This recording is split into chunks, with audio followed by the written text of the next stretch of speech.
Hello everyone, this is आकाश वांगडाले और आप सभी देख रहे हैं आपका अपना फेवरेट एजुकेशनल प्लेटफॉर्म जिसका नाम है मैग्नेट ब्रेन्स हिंदी मीडियम, जहां पर आपको मिलती है क्वालिटी कंटेंट एजुकेशन बिल्कुल फ्री ऑफ कॉस्ट। मतलब ये कि यहां पर आपको कोई रजिस्ट्रेशन नहीं करवाना है और ना ही किसी प्रकार का कोई पैकेज खरीदना है। हमारा सिर्फ एक ही उद्देश्य है, शिक्षित भारत, विकसित भारत और समृद्ध भारत। और स्टूडेंट्स, आज की क्लास बड़ी इंपॉर्टेंट होने वाली है क्योंकि मैं आपको पढ़ा रहा हूं माइंड मैप। बात समझ में आई? हम बात कर रहे हैं किसकी? माइंड मैप की, क्योंकि आप जानते हो कि भैया परीक्षाएं जो हैं बिल्कुल नजदीक हैं और आपको बहुत बढ़िया तरीके से जो है जरूरत है क्विक रिवीजन सीरीज की। तो मैग्नेट ब्रेन्स हिंदी मीडियम आप सब लोगों के लिए लेकर आया है माइंड मैप सीरीज, जिसमें हम 30 से 40 मिनट के अंदर सारे कॉन्सेप्ट इस चैप्टर के आपके दिमाग के अंदर बिल्कुल फिंगर टिप्स में क्या करवा देंगे, फिट करा देंगे। बड़े ध्यान से देखना, ये चैप्टर बड़ा इंपॉर्टेंट होने वाला है। राइट, तो सबसे पहले शुरुआत करते हैं कि ऐसे कौन से टॉपिक्स हैं भैया जिसको अपने को निपटाना है और तरीके से जो है रगड़ना है। बहुत ध्यान से देखिएगा, जब हम कहते हैं कि हमारे सामने क्या होती है, रासायनिक अभिक्रियाएं होती हैं। मैंने कहा मैग्नीशियम ऑक्सीजन के साथ रिएक्शन कर रहा है। मैंने कहा मैग्नीशियम जो है ऑक्सीजन के साथ रिएक्शन कर रहा है, अभिक्रिया कर रहा है। तो ये तो अभिक्रिया हो गई। इस अभिक्रिया को जिस रूप में हम दर्शाएंगे, लिखेंगे, वो जो है वो क्या हो जाएगा, समीकरण हो जाएगा। बात समझ में आई? तो हम बात करने वाले हैं रासायनिक अभिक्रियाओं की और कैसे हम किसी अभिक्रिया ये रिएक्शन जो है उसको इक्वेशन के फॉर्म में, समीकरण के रूप में लिखते हैं। इसके बारे में इस चैप्टर में हम बात करने वाले हैं। राइट, बोलो yes sir, yes sir, yes sir. अब देखो, कहानी की शुरुआत होती है कहां से? रासायनिक समीकरण को लिखते कैसे हैं, यहां से। मतलब ये कि आपको रासायनिक समीकरण जो है उसको लिखते आना चाहिए। बात समझ में आई? और दूसरी बात, सिर्फ रासायनिक समीकरण लिखने से कुछ होने वाला नहीं है, आपको उसको बैलेंस करते भी आना चाहिए। एक गर्मा गर्म एग्जांपल के साथ शुरुआत करते हैं आज की क्लास की। मैं कह रहा हूं भाई, H2 के साथ में Cl2 को मैंने मिलाया, हाइड्रोजन के साथ में क्लोरीन को मैंने मिलाया, दोनों का बहुत तगड़ा वाला याराना है और मैं कह रहा हूं कि HCl बनेगा। ये रासायनिक समीकरण है पर ये संतुलित नहीं है। बात समझ में आई? ये जो है रासायनिक समीकरण है पर ये संतुलित नहीं है। बहुत ध्यान से देखिएगा, क्योंकि दो हाइड्रोजन इधर, दो इधर, क्लोरीन इधर, और जब तक हम सामने दो नहीं लगाएंगे तब तक ये संतुलित होने वाला नहीं है। बात समझ में आ गई? तो ये डिफरेंस होता है रासायनिक समीकरण में और संतुलित रासायनिक समीकरण में, जिसके महत्व बहुत सारे हैं और जहां से बहुत सारे क्वेश्चंस पूछ लिए जाते हैं। ये सब कुछ मैं आपको पढ़ाने वाला हूं। साथ में हम बात करेंगे रासायनिक अभिक्रियाएं जो है उसके कौन से प्रकार होते हैं। राइट, तो ध्यान से देखिएगा। कुल मिलाकर एक हाथ में कितनी उंगलियां होती हैं? तो आप बोलेंगे सर अंगूठे को यदि काउंट कर ले तो 5। बात समझ में आई? 5 तरीके जो है रासायनिक अभिक्रियाओं के, उसके बारे में अपने को बात करनी है। पहला है संयोजन अभिक्रिया। पहला जो है वो कौन सा है? संयोजन अभिक्रिया। संयोजन अभिक्रिया का जस्ट ऑपोजिट जो है वो है भैया वियोजन अभिक्रिया। संयोजन अभिक्रिया, वियोजन अभिक्रिया, विस्थापन अभिक्रिया, द्विविस्थापन अभिक्रिया, और आप सबकी फेवरेट रेडॉक्स रिएक्शन, जिसमें रिडक्शन यानी कि अपचयन, ऑक्सीडेशन यानी कि उपचयन भी है। बात समझ में आई? जिसको हम बोलते हैं उपचयन और अपचयन। राइट, और कुछ ऐसी चीजें हैं जिसको हम दैनिक जीवन में देखते हैं, जैसे कि संक्षारण।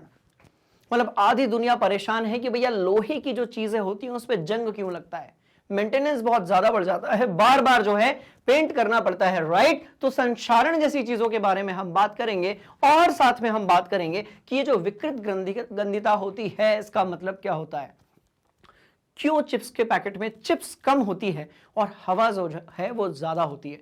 बात समझ में आ रही? तो बड़ी शानदार कहानियां हैं। तो बेसिकली ये जो पूरा चैप्टर है ये 3 पार्ट्स में डिवाइडेड है। इसकी कहानी की शुरुआत होगी केमिकल इक्वेशन से, रासायनिक समीकरण से। राइट, और खत्म कहां पर होगी? विकृत गंधिता पर। इसका मतलब ये कि जो भोज्य पदार्थ होते हैं जब वो कई समय तक रखे होते हैं तो उनके अंदर क्या होने लगती है, ऑक्सीजन से रिएक्शन करने के कारण उनका जो स्वाद है और उनका जो गंध है उसमें परिवर्तन आ जाता है। बात समझ में आ गई? बोलो यस सर। एक शानदार वाला मैं क्या कह रहा हूं, एक शानदार वाला तगड़ा वाला जो है क्या हो जाए भैया, गर्मा गर्म इसका स्क्रीनशॉट हो जाए। हम बढ़ रहे हैं इस कहानी को आगे लेकर। ठीक है, चलो स्क्रीनशॉट ले लो पहले, बहुत मजा आने वाला है। ठीक, अब ध्यान से देखना, एक एक कॉन्सेप्ट को सीधे अपन दिमाग के अंदर क्या करने वाले हैं, फिट करने वाले हैं। एक सवाल ऐसा है जो पक्का पूछा जाएगा कि भैया भौतिक परिवर्तन है या रासायनिक परिवर्तन है। बहुत ध्यान से देखिएगा, जो भौतिक परिवर्तन है उसमें केमिकल फॉर्मूले में कोई भी चेंज नहीं आएगा। कैसे नहीं आएगा? बहुत सिंपल सी कहानी है। मैं कह रहा हूं भैया बर्फ जो है वो गल रही है, मैंने कहा जो बर्फ है वो गल रही है, इसका मतलब क्या हुआ? इसका मतलब ये कि बर्फ का जो सूत्र है वो क्या है? H2O है। अवस्था कौन सी है? तो भैया सॉलिड है। हमने जो है इसके ऊपर ऊष्मा दी, आपने कहा ओके सर दे दो, कोई दिक्कत नहीं है, जला दी मोमबत्ती, राइट। और भैया अपने को जो है ये किस अवस्था में मिल गया? द्रव अवस्था में मिल गया। अब जब तक ये सॉलिड था तब तक तो ये बर्फ था, बोलो यस सर। जैसे ये लिक्विड हुआ तब ये जल बन गया, बोलो यस सर। बात समझ में? है तो दोनों H2O ना। इसका मतलब जब अवस्था में परिवर्तन होती है तो वो भौतिक परिवर्तन है, रासायनिक परिवर्तन नहीं है। कंफ्यूज नहीं होना है, बात समझ में? तो जब कभी भी अवस्था में परिवर्तन होगी आप बोलोगे सर ये भौतिक परिवर्तन है, रासायनिक नहीं है। बात समझ में? कई बार क्या होता है, स्टूडेंट्स को लगता है कि सर देखो ना ऊष्मा दे रहे हैं, ऊष्मा बाहर निकल रही है, तो हो सकता है रासायनिक परिवर्तन हो। ऐसा कुछ भी नहीं है। जब तक केमिकल फॉर्मूले में चेंज नहीं आएगा केमिकल रिएक्शन होने वाली नहीं है। जैसे अपन एक रिएक्शन लेते हैं, मैंने कहा भैया H2 को Cl2 के साथ मिलाया, इसका सूत्र भी H2 है, इस वाले का सूत्र भी Cl2 है, पर जब दोनों को हमने मिलाया तो अपने को 2HCl मिला। तो अब एक बात बताओ, जो सूत्र अभिकारक के पास में है क्या वही उत्पाद के पास है? आप बोलोगे नो सर ऐसा कुछ है ही नहीं। इसका मतलब ये रासायनिक अभिक्रिया है। रासायनिक सूत्र यदि अभिकारक और उत्पाद के अलग अलग हैं इसका मतलब वो केमिकल रिएक्शन है। यदि अलग अलग नहीं है और सिर्फ अवस्था में परिवर्तन है, आयतन में परिवर्तन है, द्रव्यमान में परिवर्तन है, तो इसका मतलब वो भौतिक परिवर्तन है। बात समझ में? जैसे बर्फ का गलना, पानी का जमना या पानी का वाष्प बनना। अब लोहे की एक रॉड को आपने बीच में से काट दिया तो इसमें केमिकल चेंज नहीं आया, इसमें सिर्फ कौन सा चेंज आया?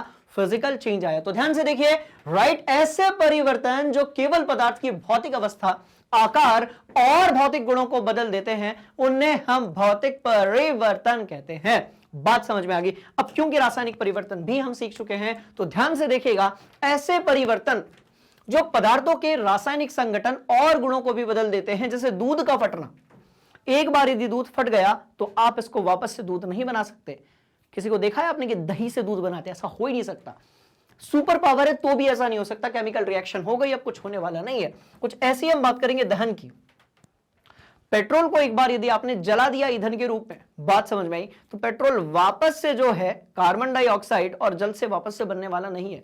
इसका मतलब क्या? वो केमिकल रिएक्शन है। जंग का लगना, भैया एक बार लोहे पे जंग लगा तो लगा, उसके बाद आप जंग लगने की क्रिया को कंट्रोल कर सकते हो पर रिवर्स नहीं कर सकते। बात समझ में आई? तो ये सारी अभिक्रियाएं जो हैं ये कहलाती है रासायनिक परिवर्तन। बहुत ध्यान से देखिएगा, रासायनिक अभिक्रियाओं को रासायनिक समीकरण की सहायता से लिखा जाता है। ये सारी जो चीजें आपको यहां पर दिख रही हैं ये सब क्या है? अभिक्रियाएं। बात समझ में आई? ये सब क्या है? अभिक्रियाएं हैं, जिसको हम थ्योरेटिकल तरीके से बोलते हैं। समीकरण क्या होगा? बहुत ध्यान से देखिए, मैंने कहा भैया CH4 जो है वो O2 के साथ मिलकर क्या दे रहा है? CO2 दे रहा है और H2O दे रहा है। यहां पर भी 2 लगा दो और यहां पर भी 2 लगा दो और जिंदगी को बिल्कुल मजे से जियो। बात समझ में आई? रिएक्शन अपनी बैलेंस हो चुकी है। तो अब ये अभिक्रिया है और ये जो चीज मैंने अभी लिखी, राइट, ये समीकरण है। बहुत ध्यान से देखिएगा बाबू, ये कौन सी चीज है? समीकरण है। जब मैंने यहां पर 2 और वहां पर 2 नहीं लगाया था तो वो सिर्फ समीकरण था। अब ये कैसा है? संतुलित समीकरण है, क्योंकि अभिकारक और उत्पाद दो के तरफ ही, बात समझ में आई, कार्बन, हाइड्रोजन और ऑक्सीजन जो है उसकी मात्रा कैसी है? एक समान है। बोलो यस सर। तो ये है बाबू संतुलित समीकरण। क्लियर है कहानी? बहुत शानदार है कहानी। हम इस कहानी को लेकर आगे बढ़ेंगे। बढ़िया वाला स्क्रीनशॉट ली जाए, बिल्कुल बढ़िया वाला। एक एक चीज सिखाने वाला हूं बेटा, बहुत ध्यान से देखिएगा, राइट। अब देखो, रासायनिक अभिक्रियाएं क्या होती है? जब 2 या 2 से अधिक पदार्थ आपस में मिलकर कोई नया पदार्थ बनाते हैं। इस नए पदार्थ के भौतिक और रासायनिक गुणधर्म पहले वाले पदार्थ से भिन्न होते हैं। बिल्कुल सही बात। तो इसे रासायनिक अभिक्रिया कहा जाता है। बात समझ में आ रही है? इसे रासायनिक अभिक्रिया कहा जाता है, जिसके बहुत सारे जो उदाहरण है वो यहां पर दिए हुए हैं। कहानी बाबू बड़ी शानदार होने वाली है। हाइड्रोजन और ऑक्सीजन अभिक्रिया जल और पानी का निर्माण करती है, जिसके भौतिक और रासायनिक गुण हाइड्रोजन और ऑक्सीजन से कैसे होते हैं? अलग होते हैं। और सुनो, क्योंकि पूरा कॉन्सेप्ट दिमाग के अंदर फिट करना है इसीलिए मेरी स्पीड थोड़ी सी ज्यादा रहने वाली है। बहुत ध्यान से देखिएगा, एक एक कहानी को सीधे आपके दिमाग के अंदर फिट कर रहे हो। देखो, हाइड्रोजन ऑक्सीजन से मिलाया जल बना, कार्बन ऑक्सीजन से मिला कार्बन डाइऑक्साइड मिला, इनको हम कहते हैं रासायनिक परिवर्तन, राइट। चलिए भैया, रासायनिक अभिक्रिया की पहचान। रासायनिक अभिक्रिया की पहचान, तो जिसमें पहला जो है राइट। पहला अभिलक्षण जो है वो है अवस्था में परिवर्तन पर इंडिविजुअल, अभिकारक और उत्पाद का। वैसे भौतिक परिवर्तन का भाग है तापमान में परिवर्तन, रंग में परिवर्तन, गैस का निकलना, किसी गंध का निकलना या फिर अवक्षेप का बनना। और ऐसी रासायनिक अभिक्रियाएं जिसमें अवक्षेप का निर्माण होता है। अवक्षेप का मतलब क्या होता है? एक ऐसा उत्पाद जो कि घुलनशील नहीं होता जल के अंदर। बात समझ में आई? तो ऐसी अभिक्रियाएं जिसमें अवक्षेप का निर्माण होता है, वी मस्ट कॉल दैम अवक्षेपण, यानी कि प्रेसिपिटेशन रिएक्शंस। बात समझ में आई? बोलो यस सर। बहुत शानदार कहानी, स्क्रीनशॉट लिया जाए बाबू। पहले वाले ऑप्शन को छोड़कर बाकी बिल्कुल सही है। चलिए, दैनिक जीवन में होने वाली रासायनिक अभिक्रियाएं जिसमें आता है भोजन का पचना, लोहे पर जंग लगना या फिर दही का बनना।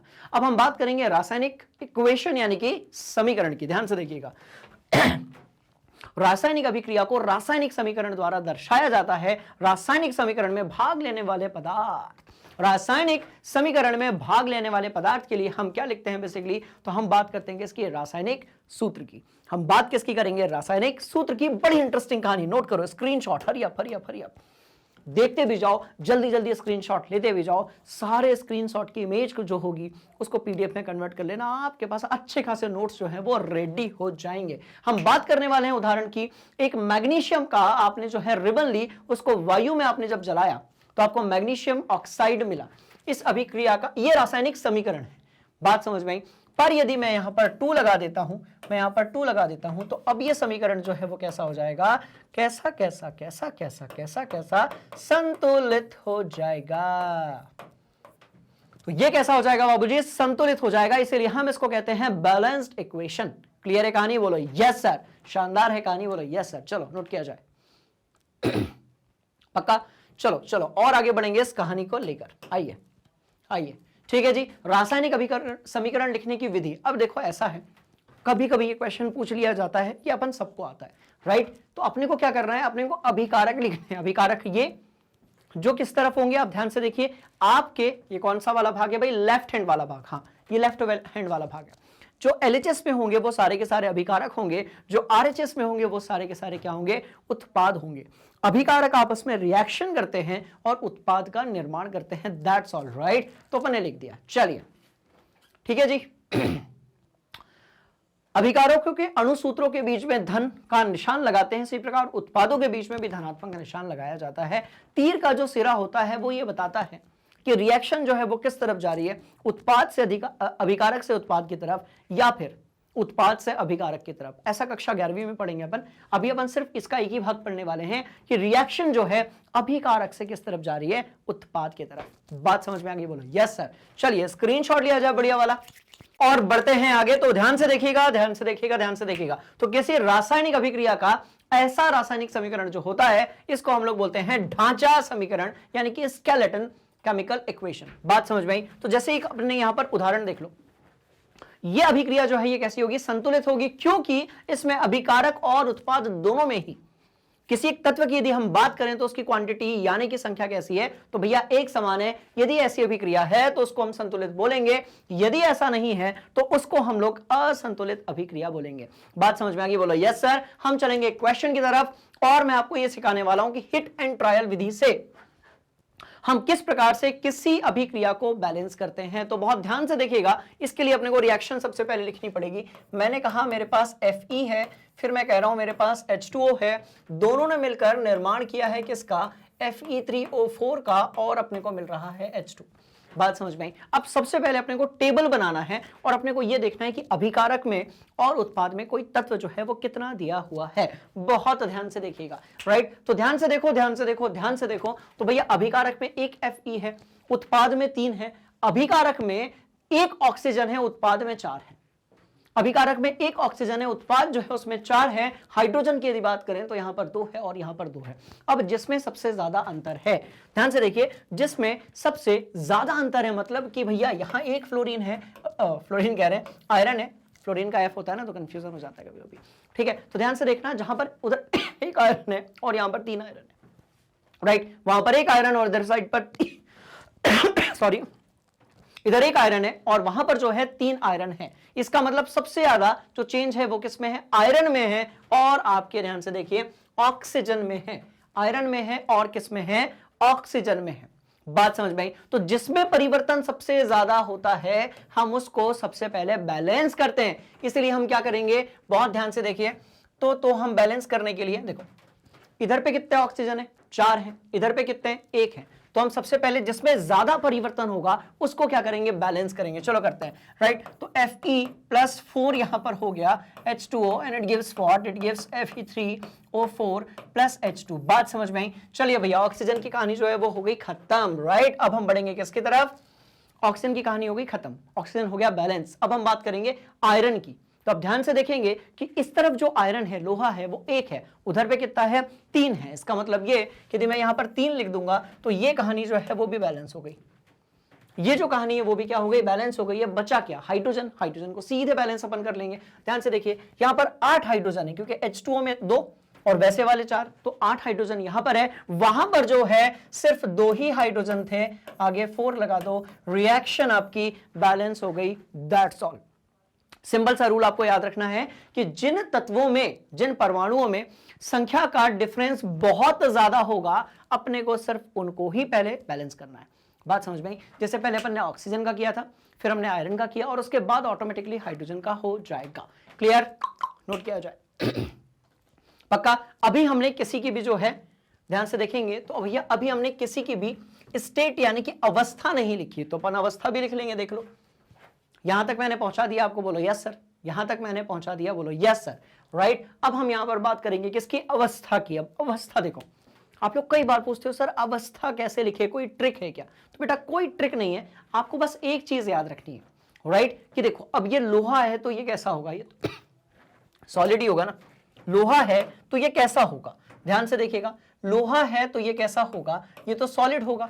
जब आप H2O की बात करोगे, जब आप Fe3O4 की बात करोगे, जब आप इस वाले H2 की बात करोगे तो ये कैसा होगा, ये तो गैस ही होगा। इन दोनों के बारे में अपने को पता चल गया। बात समझ में आई? पर अच्छा, इसको अपन गर्म भी कर रहे थे क्या, रुको,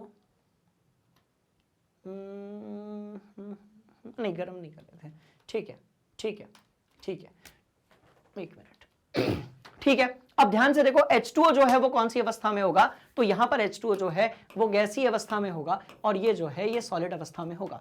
कोई भी जो आपका लवण है, बात समझ में, कोई भी जो लवण है, जो भी सॉल्ट है, वो 2 अवस्था में हो सकता है, या तो गैसीय आपकी एक्वस सॉल्यूशन अवस्था में हो सकता है, या फिर राइट, या फिर किस में होगा, सॉलिड में होगा। कभी भी वो गैस में या लिक्विड अवस्था में नहीं हो सकता। NaCl एक आपका जो है लवण है, बात समझ में आई, वो कभी द्रव अवस्था में थोड़ी पाया जाएगा। बात समझ में आई, बोला यस सर। चलेंगे इस कहानी को आगे लेकर, नोट किया जाए।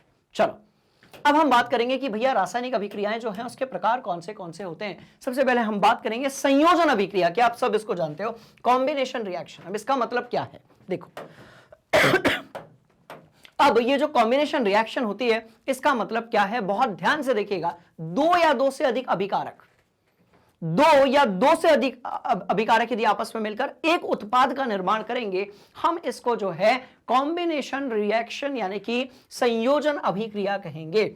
बात समझ में आई? जैसे एक अभिकारक दूसरा अभिकारक एक उत्पाद, एक अभिकारक दूसरा अभिकारक एक प्रकार का उत्पाद, तो ऐसी अभिक्रियाएं जो होंगी इसको हम क्या बोलेंगे, कॉम्बिनेशन रिएक्शन बोलेंगे। बोले तो A+B gives what, C। बात समझ में आई, नोट किया जाए, हरी अप।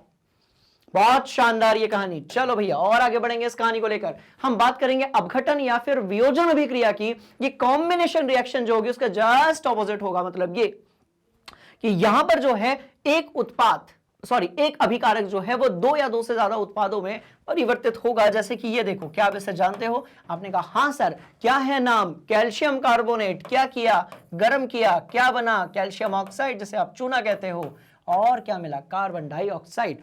तो ये जो अभिक्रिया होगी इसको हम क्या बोलेंगे, वियोजन अभिक्रिया। क्या बोलेंगे, वियोजन अभिक्रिया। वो रहेगा सूत्र, ये रहेगा फॉर्मूला एग्जाम्पल, और ये भी रहेगा आपका एग्जाम्पल, राइट, बोलो यस सर, पक्का, ठीक, कोई दिक्कत। चलिए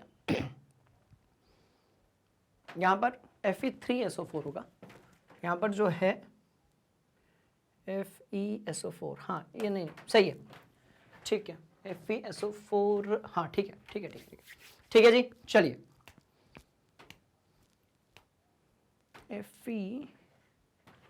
Fe3SO4, यार सल्फर डाइऑक्साइड और सल्फर डाइऑक्साइड 2 यहां पर हैं, ऑक्सीजन 3 और 3 6 2 बराबर है, कोई दिक्कत वाली बात नहीं, रिएक्शन बिल्कुल बैलेंस्ड है, राइट। चलो आ जाओ आ जाओ आ जाओ आ जाओ आ जाओ। ठीक है, हम बात करने वाले हैं वियोजन अभिक्रियाएं 3 प्रकार की होती हैं, बहुत ध्यान से देखिएगा, जिसमें से बड़ी इंपॉर्टेंट और क्वेश्चन वाली रिएक्शन है ऊष्मीय वियोजन। बात समझ में आई? किसकी बात करेंगे हम लोग? ऊष्मीय वियोजन यानी कि थर्मल डिकम्पोजिशन के बारे में। ठीक है, अब जैसे ये देखो, चूने का जो पत्थर है इस पर जब हमने ऊष्मा दी तो भैया ये चूना पत्थर और कार्बन डाइऑक्साइड जो है इसमें क्या हो गया? परिवर्तित हो गया। इसको बढ़िया तरीके से अपनी कॉपी में आप नोट कर लें, राइट। चलिए दूसरी हम रिएक्शन के बारे में बात करेंगे जो कि है विद्युत वियोजन यानी कि इलेक्ट्रोलाइटिक डिकम्पोजिशन। इसका मतलब यह हुआ कि जब हम जल, ध्यान से देखिए, जो कि जीवन है, जब हम जल के ऊपर क्या देते हैं? इलेक्ट्रिसिटी देते हैं, विद्युत धारा देते हैं, राइट। तो ये परेशान नहीं हो जाती, परिवर्तित हो जाती है। किसमें? परेशान तो जल होता है, राइट। किसमें? हाइड्रोजन और किसमें? आपकी ऑक्सीजन में। बात समझ में आ रही है? बोलो यस सर। तो ये हो जाएगी आपकी विद्युत वियोजन। चलिए थोड़ा और आगे बढ़ेंगे, राइट। इसके बाद हम बात करने वाले हैं प्रकाशीय वियोजन, और ये बड़ी इंपॉर्टेंट रिएक्शन है। आपसे एक क्वेश्चन बार बार पूछा जाता होगा कि जो AgCl होता है उसको हम सूरज की रोशनी में क्यों नहीं रखते हैं? क्योंकि उसका प्रकाशीय वियोजन हो जाता है। तो इसको हम लोग फोटोलिसिस बोलते हैं, राइट। जब हम AgCl यानी कि सिल्वर क्लोराइड को सूर्य के प्रकाश में रखते हैं तो उसमें जो है वियोजन हो जाता है और वो इस प्रकार से जो है टूट जाता है, राइट। साथ में यदि हम बात करेंगे, सिल्वर क्लोराइड सफेद से ग्रे कलर का हो जाता है। इस अभिक्रिया का उपयोग श्याम श्वेत फोटोग्राफी में भी किया जाता है। इसका उपयोग श्याम श्वेत फोटोग्राफी जो होती है उसमें भी किया जाता है, राइट। बोलो यस सर। अगली रिएक्शन की तरफ हम चलने वाले हैं। हम बात करेंगे विस्थापन अभिक्रिया के बारे में। बहुत ध्यान से देखिएगा, हम बात करेंगे विस्थापन अभिक्रिया के बारे में। बस ये एक ऐसी रिएक्शन है जिसको हम इस चैप्टर में भी पढ़ते हैं, इसके बाद वाले चैप्टर में भी पढ़ते हैं और उसके बाद वाले अध्याय में भी पढ़ते हैं, क्योंकि हम जानते हैं कि जो ज्यादा क्रियाशील है, जो तत्व ज्यादा क्रियाशील है, वो कम क्रियाशील तत्व जो रहेगा उसको क्या करेगा? दादागिरी दिखाकर अलग कर देगा। बात समझ में आई? आप जानते हो कि भैया आयरन जो है इसकी क्रियाशीलता ज्यादा होती है as compared to what? Copper यानी कि तांबा। तो आयरन क्या करता है? कॉपर सल्फेट का जो विलयन है। अच्छा, एक और चीज आपको याद रखनी है, ये जो आपके कॉपर सल्फेट के, आयरन सल्फेट के, सिल्वर क्लोराइड के विलयन जितने भी होंगे ये आपके एक्वस सॉल्यूशन होंगे। क्या होंगे? Aqueous solution. बात समझ में आ रही है? जलीय विलयन होंगे। ठीक है जी। चलिए तो आयरन ने कॉपर सल्फेट के साथ रिएक्शन की और उसने जो है आयरन सल्फेट बना लिया और कॉपर को एक तरफ अलग कर दिया। इसका मतलब ये कि जब ए की रिएक्शन बी सी के साथ में हो रही है तो ए ने सी को क्या कर दिया? अलग कर दिया। बात समझ में आ गई? बोलो यस सर। इसका मतलब यह हुआ कि ये एक प्रकार की डिस्प्लेसमेंट रिएक्शन या सब्स्टिट्यूशन रिएक्शन, या फिर हम इसको बोल सकते हैं विस्थापन अभिक्रिया। बात समझ में आ गई? बोलो यस सर। बढ़ेंगे आगे, बहुत ध्यान से देखिएगा। इसके बहुत सारे आपके जो हैं क्या हैं ध्यान से देखना, बहुत सारे उदाहरण होंगे। अधिकांश उदाहरण जो होंगे उसका लेना देना किसके साथ होगा? सक्रियता श्रेणी के साथ में। एक और ले लेते हैं हम लोग।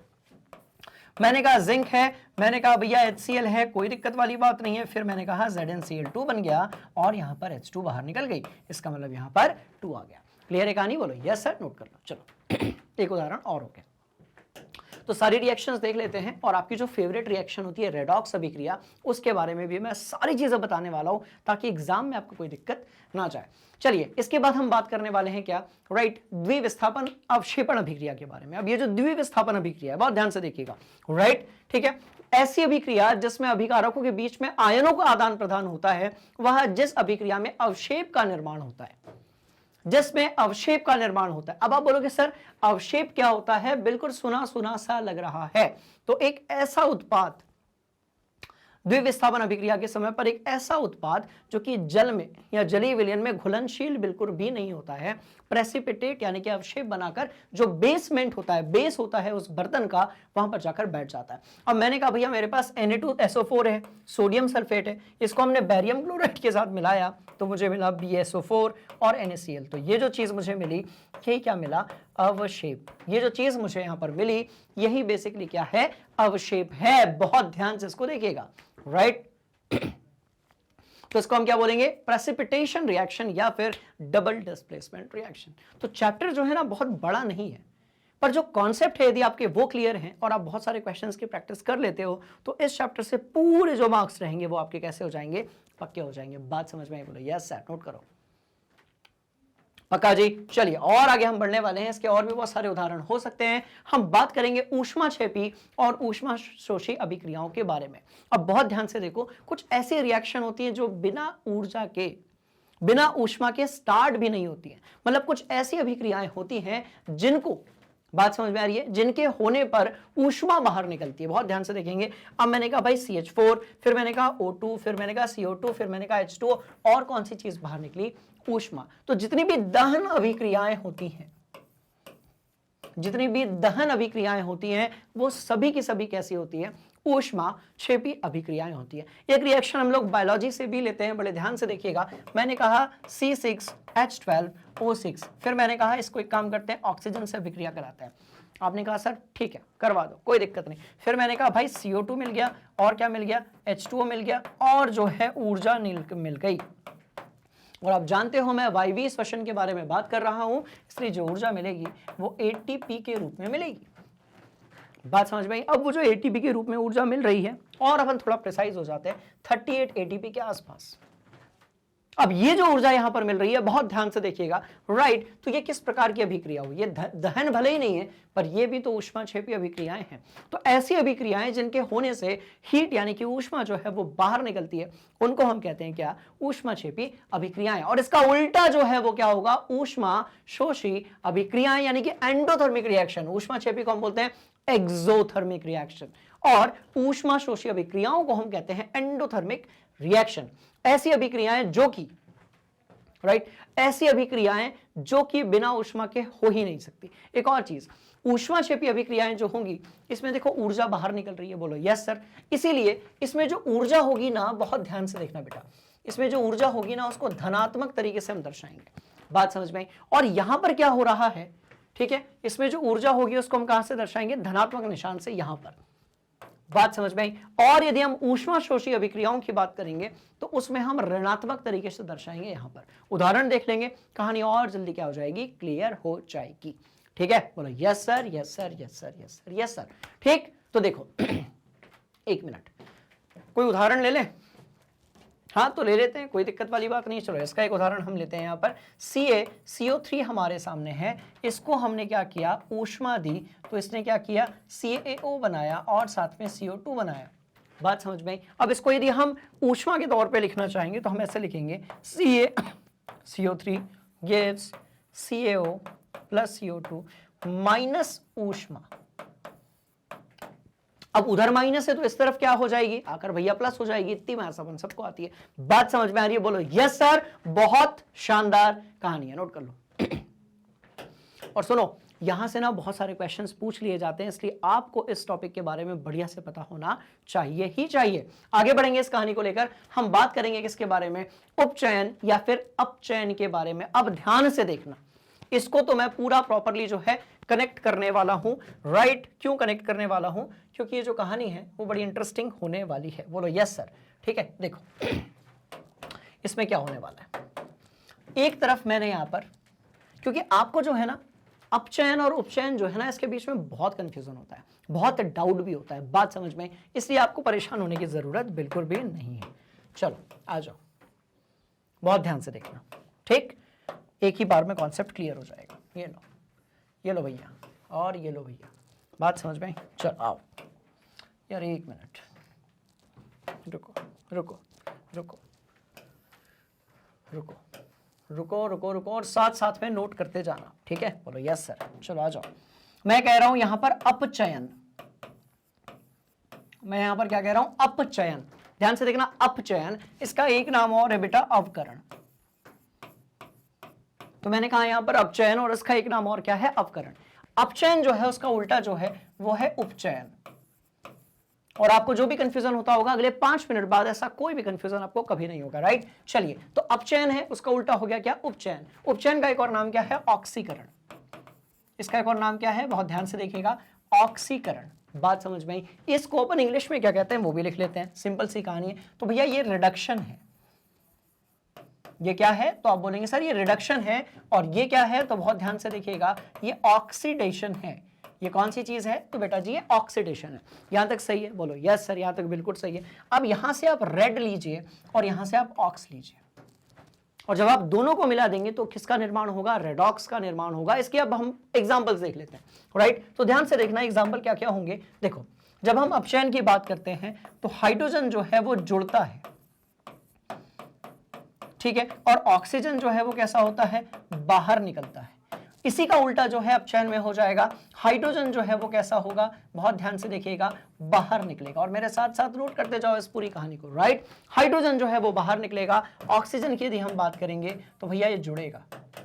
और आप याद करो, मैंने आपको एक लाइव क्लास में और इस चैप्टर की क्लास में भी ऑक्सीकरण संख्या के बारे में बताया था। अभी हम इसका उदाहरण भी लेने वाले हैं, तो बहुत ध्यान से देखिएगा। और ना इतना सिंपल एग्जांपल से हम सारे कॉन्सेप्ट को क्लियर करेंगे कि आपको कभी कोई दिक्कत नहीं जाएगी, पूरी कोशिश रहेगी, ठीक है। चलिए, तो 2 पॉइंट्स ये हो गए। तीसरा, इसमें जो ऑक्सीकरण संख्या है ना बाबूजी, राइट, इसमें जो ऑक्सीकरण संख्या है, इसमें जो ऑक्सीकरण संख्या है वो हमेशा कैसी होती है, बढ़ती है। अब यदि इसमें बढ़ती है तो इसमें कैसी होगी, कम होगी, राइट। तो इसमें हम कहेंगे कि भैया ऑक्सीकरण संख्या जो है वो कैसी होगी, कम होगी, ठीक। तो एक में ऑक्सीकरण संख्या बढ़ेगी, दूसरे वाले में जो ऑक्सीकरण संख्या है वो कैसी होगी, कम होगी। एक और बात, यहां पर जो इलेक्ट्रॉन है वो बाहर निकल सकते हैं, यहां जो इलेक्ट्रॉन है वो कैसे होंगे, बाहर निकलेंगे। और बहुत ध्यान से देखिएगा, यहां पर जो इलेक्ट्रॉन है वो जुड़ जाएंगे, ठीक है। अब आप बोलेंगे सर हमको कुछ और चीजें हैं जिसमें होता है डाउट, बात समझ में आई, जिसमें होता है डाउट। बहुत ध्यान से देखिएगा, आपको किस में डाउट होता है वो बता रहा हूं मैं आप लोगों को, ठीक है ना। आप लोगों को डाउट होता है इसमें, अवकारक में। आपको पता है किसमें होता है, अपचायक में। आपको पता है किसमें होता है, उपचायक में। और आपको पता है किसमें होता है, बहुत ध्यान से देखना, आपको होता है ऑक्सीकारक में। होता है कि नहीं होता है, जल्दी बता दो। चलो भाई, इस पूरे चैप्टर में सबसे जो कंफ्यूजिंग पोर्शन है वो यही तो है, बात समझ में आई। अवकारक, अपचायक, उपचायक और ऑक्सीकारक, करण नहीं कारक, सॉरी, क्लियर है कहानी, बोलो यस सर। तो ये 4 चीजों में आपको होता है डाउट। पहले तो आप एक काम करो, इसको आप नोट कर लो, ऑक्सीकरण, ठीक है।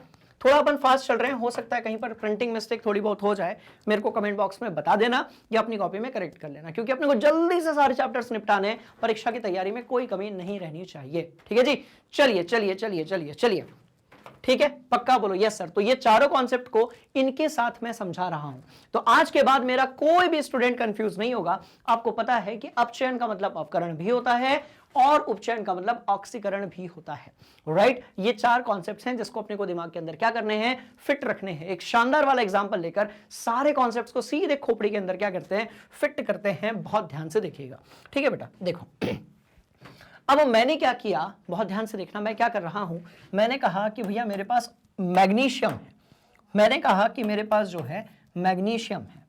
कहां है मैग्नीशियम, या फिर रुको, मैंने कहा कि मेरे पास Na है और मेरे पास Cl है, पर ठीक है, यहां पर मुझे 2Na लिखना है और यहां पर मुझे Cl2 लिखना है बेसिकली, और इसको मैंने बना दिया क्या, 2NaCl। बहुत ध्यान से देखना, इसको मैंने बना दिया क्या, 2NaCl। अब आप बोलोगे सर ये रिएक्शन क्यों, ही हम बता सकते हैं। आप में से हर कोई जो है ये इस रिएक्शन के बारे में बता सकता है, क्योंकि आप जानते हो कि सोडियम ने क्या किया, सोडियम जो था उसका इलेक्ट्रॉनिक कॉन्फ़िगरेशन क्या था, 2 8 और 1 था, तो इसने एक इलेक्ट्रॉन दान किया, सोडियम ने एक इलेक्ट्रॉन दान किया, और जो क्लोरीन था और क्लोरीन जो था उसने एक इलेक्ट्रॉन धारण किया। दोनों को अपना अष्टक जो है वो क्या करना है, कंप्लीट करना है। बात समझ में आई। तो सोडियम ने अपना एक इलेक्ट्रॉन दान किया, क्लोरीन ने अपना एक इलेक्ट्रॉन, क्लोरीन ने एक इलेक्ट्रॉन गेन किया। बात समझ में आई, ये कहानी है, बोलो यस सर।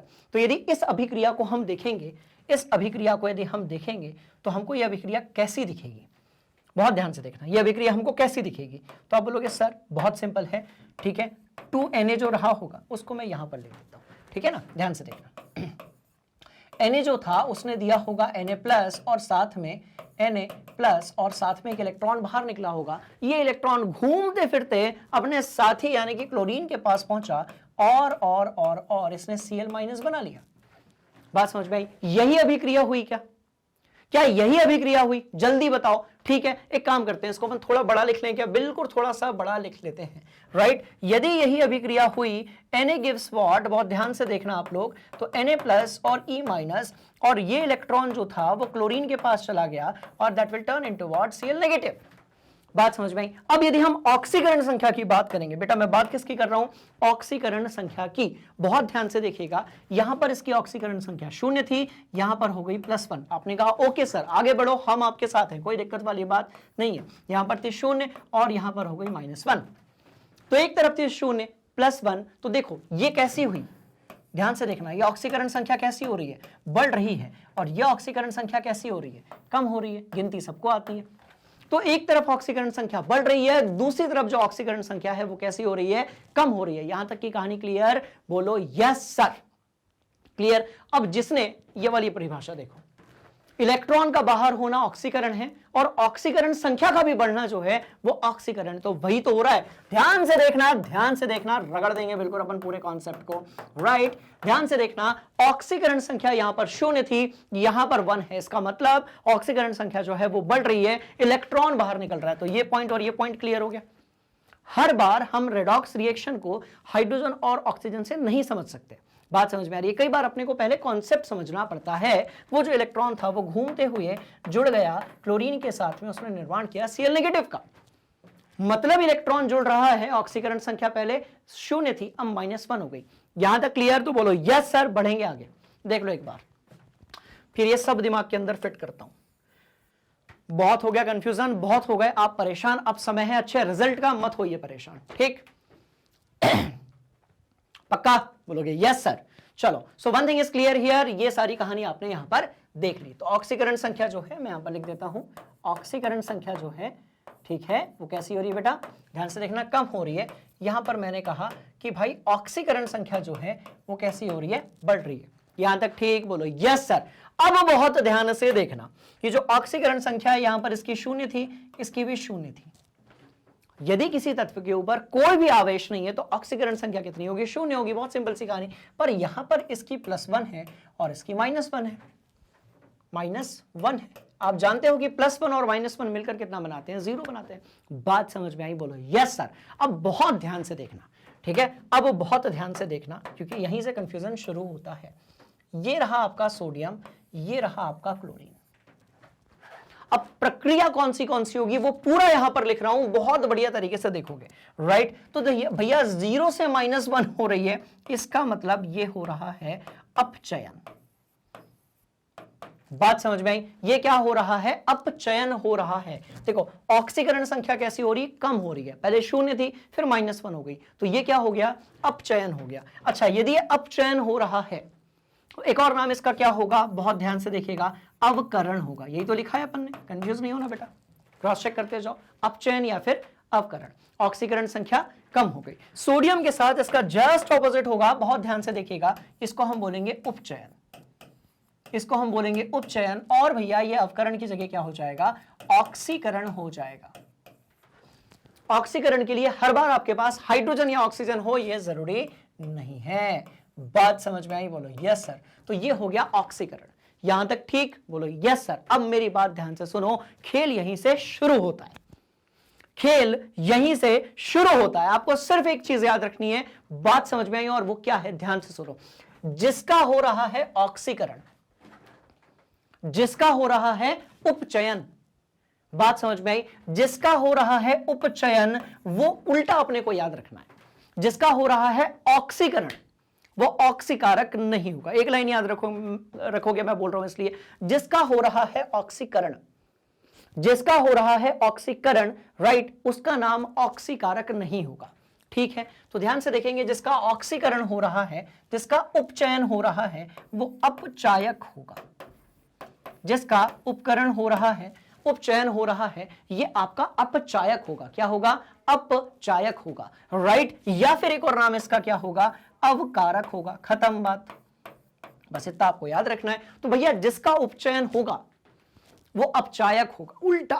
आपने को कैसे याद रखना है, एकदम उल्टा। जिसका उपचयन होगा वो होगा क्या, अपचायक। जिसका ऑक्सीकरण होगा वो होगा क्या, अपचायक। अब बचा क्या, जो बचा, यही तो 4 वर्ड्स थे ना, यही 4 वर्ड्स थे। बोलो यस सर, यही परेशान करते थे, बोलो यस सर। अपन ने अवकारक निपटा दिया, हमने जो है अपचायक भी निपटा दिया। अब हम बात करेंगे किसके बारे में, उपचायक के बारे में, और हम बात करेंगे किसके बारे में, ऑक्सीकारक के बारे में। बात समझ में आई, बोलो यस सर। इसका मतलब यह हुआ कि अब जिसका अपचयन हो रहा है, जिसका अपचयन हो रहा है, उल्टा अपने को याद रखना है और वहीं से अपने को सीधे सीधे मार्क्स मिलेंगे। जिसका अपचयन हो रहा है वो होगा उपचायक। खेल खत्म। काहे कंफ्यूज होते हो बाबू? जिसका अपचयन हो रहा है, जिसका अपचयन हो रहा है, जिसका अपचयन हो रहा है उसको आप बोलोगे उपचायक। उसको आप क्या बोलोगे? उपचायक बोलोगे। या फिर एक और नाम इसका होगा ऑक्सीकारक। ऑक्सीकारक, खत्म बात। इसको आप क्या बोलेंगे? ऑक्सीकारक। तो उल्टी कहानी अपने को याद रखनी है। तो यदि आपको ऑक्सीकरण संख्या मेथड आती है तो आप कभी भी अटकने वाले नहीं हो कि हाइड्रोजन ऑक्सीजन रहे या ना रहे, पर ऑक्सीकरण संख्या में परिवर्तन जो भी आता है, इसको इधर से 1 मिनट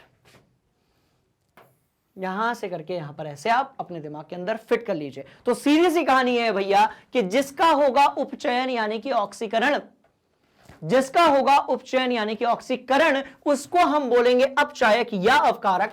कारक राइट। और जिसका होगा अपचयन या अवकरण, एक्चुअली क्या है ना कि 6-7 वर्ड्स हैं जो कि एक जैसे दिखते हैं। देखो 1 2 3 4 5 6 7 8 शब्द हैं जो एक जैसे दिखते हैं, इसलिए आपको होता है कंफ्यूजन। और यहां पर कंफ्यूजन जो है वो जायज है, बिल्कुल सही है, कोई दिक्कत वाली बात नहीं है। पर इस क्लास के बाद नहीं होना चाहिए, नहीं तो दिक्कत आ जाएगी। और इस पर एक लाइव क्लास भी मैंने ली है, उसको आप जाकर देख सकते हो प्लेलिस्ट से। बात समझ में आई? चलिए ये कहानी क्लियर। एक तगड़ा वाला स्क्रीनशॉट हो जाए और इसको अपने स्टडी रूम में लगा लेना। एक टाइम पर आप इतनी प्रैक्टिस कर लोगे कि आपको कभी कंफ्यूजन होगा ही नहीं। चलो पक्का बोलो yes sir, yes sir, yes sir, yes sir, yes sir. खेल खल्लास। ठीक। और एक स्क्रीनशॉट इसका भी लिया जाए। हरी अप, मजा आएगा। और ऐसी अभिक्रिया बहुत ध्यान से देखिएगा, ऐसी अभिक्रिया जिसके अंदर रिडक्शन और ऑक्सीडेशन यानी कि रेड और ऑक्स एक साथ होता है, उसको हम बोलते हैं रेडॉक्स। क्या बात है।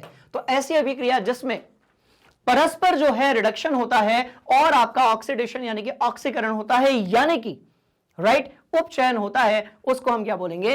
Redox reaction. तो आज के बाद मेरा कोई भी धुरंधर बिल्कुल भी कंफ्यूज नहीं होगा। राइट। बोलो बोलो बोलो यस सर।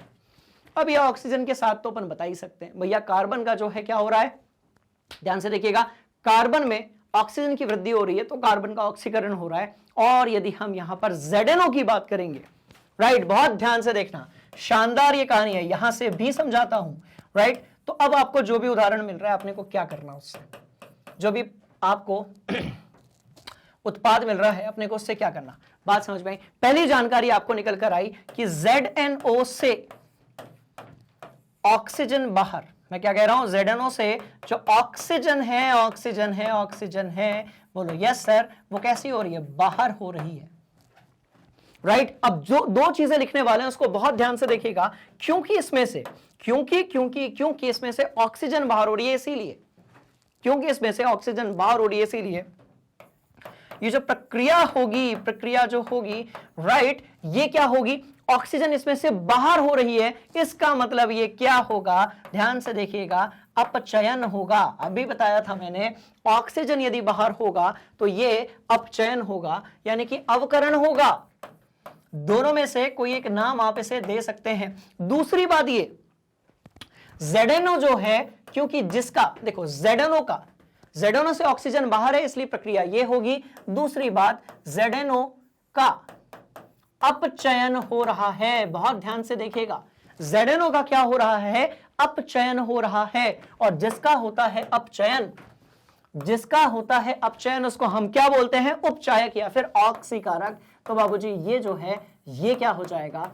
ऑक्सीकारक, या फिर इसका एक और नाम हो जाएगा उपचायक। कहानी जो है वो बिल्कुल तगड़े से खत्म हो चुकी है। बात खत्म हो गई, बोलो यस सर, नोट किया जाए। अब कोई कंफ्यूजन नहीं। अब आपको पूरे 8 शब्द जो हैं वो क्लियर है। मेरे साथ एक बार रिकॉल करो, कौन से? अपचयन, उसका उल्टा उपचयन। अपचयन का एक नाम अवकरण है, उपचयन का एक नाम ऑक्सीकरण है। बात समझ में आई? एक नाम है आपका अवकारक, जिसको आप अवकारक इसमें नहीं आएगा, ठीक है, क्योंकि इसमें अपचयन हो रहा है। अवकारक, और जो अवकारक होगा, राइट, उसी को आप क्या बोलोगे? अपचायक। अवकारक जो होगा उसी को आप क्या बोलोगे? अपचायक। बात समझ में आई? चलिए, तो ये 6 हो गए। और जो ऑक्सीकारक होगा उसी को आप क्या बोलेंगे? उपचायक। क्लियर है कहानी? बोलो यस सर। बढ़ेंगे इस कहानी को आगे लेकर, आ जाओ। बहुत मजेदार ये बात है, ठीक है, नोट किया जाए, नोट किया जाए। और यदि कोई डाउट होगा लाइव वीडियो देख लेना जो ऑलरेडी रिकॉर्डेड है, और या फिर राइट, या फिर आप कमेंट बॉक्स में अपना डाउट को पुट कर देना। चलिए भैया, ऑक्सीकारक की डेफिनेशन हो जाए, अब पढ़ लो, अब बनेगी आपको, बिल्कुल बनेगी। किसी रासायनिक अभिक्रिया में जिस पदार्थ का, यही तो हम बात कर रहे थे, किसी रासायनिक अभिक्रिया में जिस पदार्थ का ऑक्सी अपचयन होता है, जिस पदार्थ का क्या होता है, जिसका होगा अपचयन उसे हम बोलेंगे ऑक्सीकारक, जिसका होगा उपचयन उसे हम बोलेंगे अपचायक। वही तो लिखा है, बात समझ में आई। तो जिसका ऑक्सीकरण होगा बाबू उसको हम लोग अपचायक बोलेंगे। एकदम उल्टा अपने को याद रखना है। खेल कैसा हो चुका है खल्लास, इन एग्जाम्पल्स का नोट कर लो। कई बार एग्जाम में पूछ लिया जाता है कि बाबू एक काम करो, एक उदाहरण तो हो जाए। बात समझ में आई, नोट करो। चलो ठीक ठीक ठीक ठीक ठीक बोलो यस सर। बढ़ेंगे इस कहानी को लेकर। और ऐसी अभिक्रिया जिसके अंदर दोनों चीजें होती हैं, ऑक्सीकरण और आपका रिडक्शन यानी कि अपचयन, उसको अपन बोलते हैं रेडॉक्स अभिक्रिया। जिसका ये एग्जांपल छोड़ो यार, बेस्ट तो ये कहां गया, ये नहीं, रुको, ये लो, the love story of sodium and chlorine, the love story of sodium and chlorine, ये रेडॉक्स अभिक्रिया से बनती है। बात समझ में आई, बोलो यस सर। चलो खत्म खेल, खत्म खेल। बात समझ में आई, बोलो यस सर। दैनिक जीवन में हम उपचयन अभिक्रियाओं के प्रभाव को समझते हैं।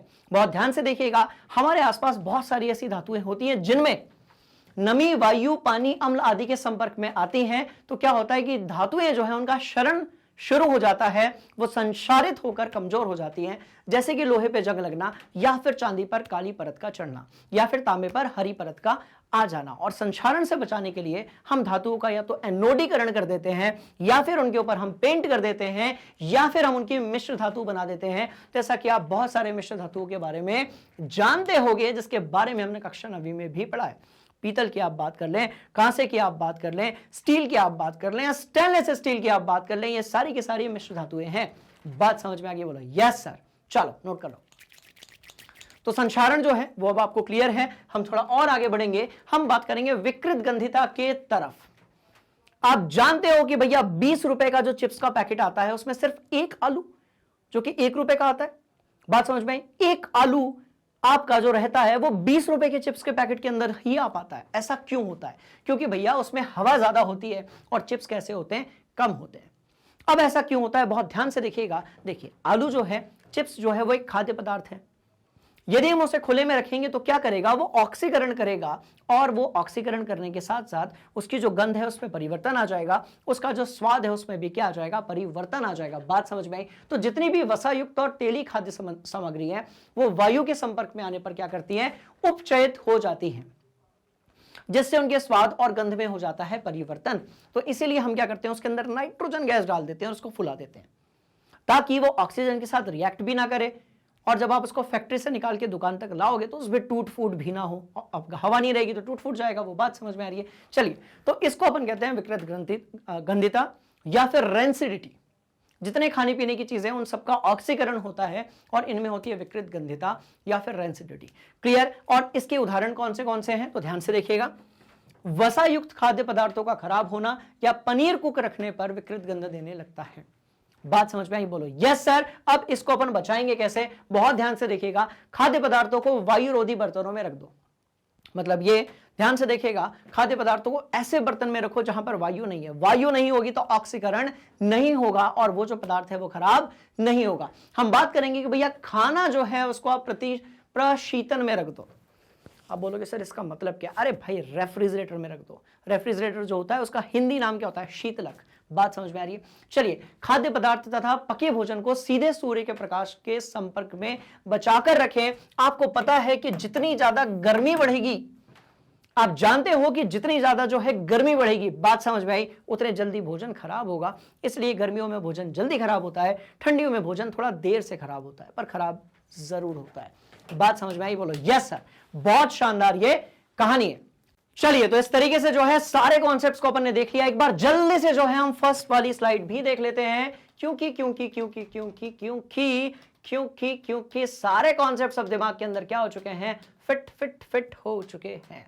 कहां चला गया यार, ये लो, बात समझ में आई? तो ये सारे कॉन्सेप्ट्स को अपन ने बढ़िया तरीके से निपटा चुके हैं, सारे टॉपिक वाइज कंप्लीट हैं, सारे के सारे हमारे मोस्ट इंपॉर्टेंट क्वेश्चन से लेकर जितना भी फॉर्मेट है सब कुछ कंप्लीट है। जल्दी हम लाइव क्लासेस लेकर आ रहे हैं जिसमें हम आपके डाउट्स और कॉन्सेप्ट्स को जो है कवर कराएंगे, इसलिए बिल्कुल घबराने की जरूरत नहीं है, आप अच्छा रिजल्ट लेकर आ सकते हो। राइट, आपने इन सबके स्क्रीनशॉट ले लिए हैं और इस तरीके से सारे कॉन्सेप्ट अपन पढ़ चुके हैं। क्लियर है कहानी? बोलिए यस सर।